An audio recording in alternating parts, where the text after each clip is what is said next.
Hej, jeg står her ved Sortebrødre Plads i Roskilde, og grunden bag ved mig, det er den, der blev solgt for godt 35 millioner kroner under markedspris. Det gjorde man med borgmesteren i spidsen under påskud af, at her kan der bygges billige almindelige boliger. Men nu ved vi, at de kommer til at koste det samme, som helt almindelige private lejeboliger koster.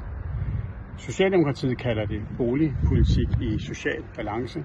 Vi kalder det for det er, nemlig skatteborgernes penge ud af vinduet. Den slags skal stoppes nu, og derfor siger vi i Liberal Alliance nej til flere almindelige boliger i Roskilde Kommune. Vi vil hellere hjælpe, hvor det virkelig trænger, og det gør det f.eks. på handicapområdet, hvor vores mest sårbare borgere og deres pårørende skal slås med et system i Roskilde Kommune, der laver fejl i hver tredje sag, der klages over. Forestil dig, hvad 35 millioner kroner kunne have gjort for de mennesker. Roskilde Kommune mangler ikke penge, det mangler sund fornuft.